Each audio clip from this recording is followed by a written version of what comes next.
Hey there folks, Neil here and welcome to the first episode of what I hope will be a new series here on I Will Always Love Video Games called Neil's Deals.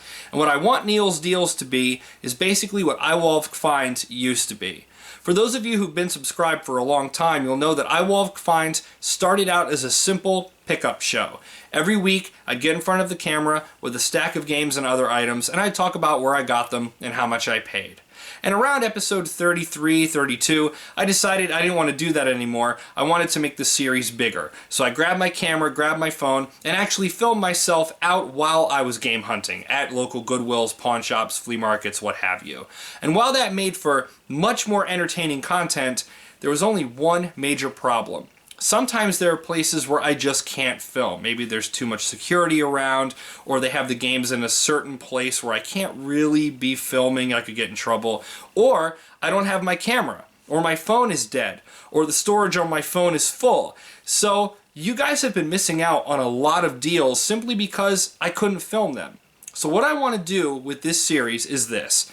In between IWALVG Finds episodes, I'd like to do Neil's Deals, where I have a stack of games and other items that I wasn't able to film, but I still want to share with you guys. Now, if you think this is a good idea, let me know in the comments below. If you think it's not, then I'll just stick with IWALVG Finds, which is fine. I love producing Finds episodes, so no matter what, I'm still going to do that. But if you do want to see the stuff that I find when I can't film, this is how I'm going to do it. And this is what I found this week.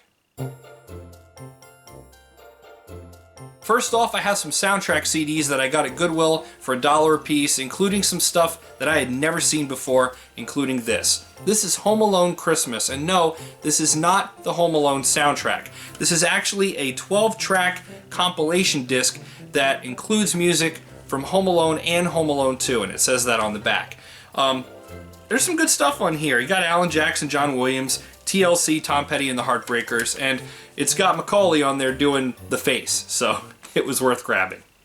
Next up is the only thing from Madonna that I can actually stand, and that is the I'm Breathless soundtrack from the incredible Dick Tracy film. If you haven't seen it, you've got to see it. Al Pacino steals the movie.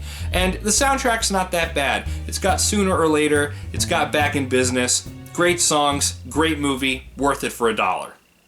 I'm not really a big Pokemon fan, but I did find a couple of Pokemon soundtracks for $1 a piece, and I figured, what the hell? I mean, they're game related, they'll look nice in my collection, so why not?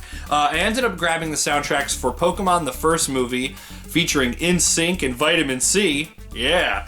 And I ended up grabbing Pokemon 3, the Ultimate soundtrack. And what's weird is, I started looking this up online, and there are people paying anywhere from like $10 to $20 for this, or higher. Pokemon fanatics, I guess. I don't know, I wouldn't spend that much for a soundtrack featuring Innocents, whoever they are. But I will spend $1 for a soundtrack, and that's what I did. Grab these for $1 a piece, nice additions to the collection. Now, onto the games. I only found one console game, and it was for the PS1, Taifu Wrath of the Tiger. I'd never heard of it before, but for $1 I figured it was worth a shot. And finally, a couple of PC games. We've got Quake 2 for $1, and we have Fallout Tactics for just $3. Very nice price for this. It's in great shape.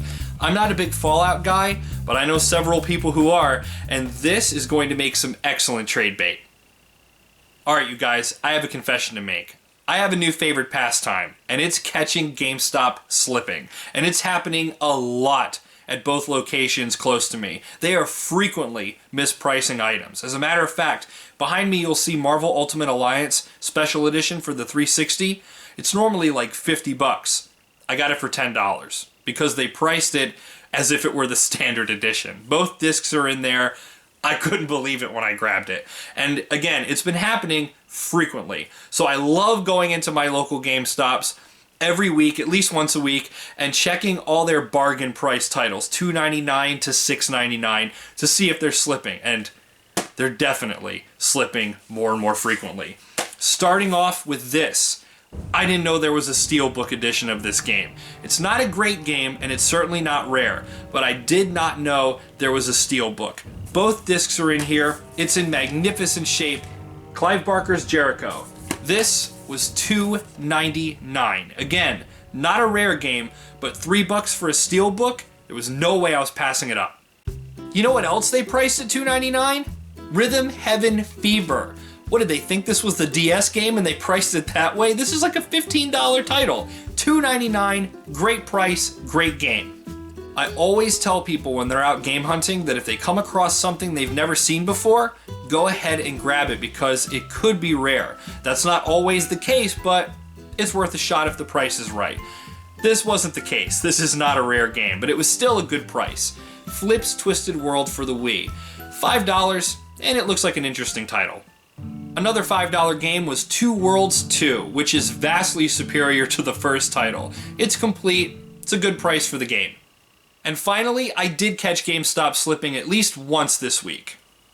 Sniper Elite for the Wii, which when I saw this in the store, I'm like, they ported this to the Wii? I had no idea. This game isn't that great. It goes on sale regularly on Steam for next to nothing.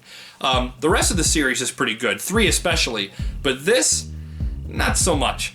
But while I was there, I decided to get on my phone and look up prices, and they had this priced at $5, as you can see, and I saw copies selling for between $10, $15, $20 or higher. I don't know if this had a low print run or if it's just because there are more Wii completionists out there and this is becoming slightly uncommon. All I knew was $5, looks like it's becoming harder to find. Definitely gonna grab it, and I'm glad I did. And there you have it, folks, this week's deals, or at least the ones I wasn't able to film. If you guys want me to continue to do this series, let me know in the comments below. I'd love to have your feedback. And regardless of whatever you guys decide, IWALVG Finds isn't going anywhere. Until next time, my name is Neil, and I'll see you guys in whatever the next video is. Thank you for watching I Will Always Love Video Games. If you liked what you saw, then please consider subscribing and don't forget to click the notification bell. Also, check us out on Twitter and follow us on Facebook where we give away random Steam game codes every week.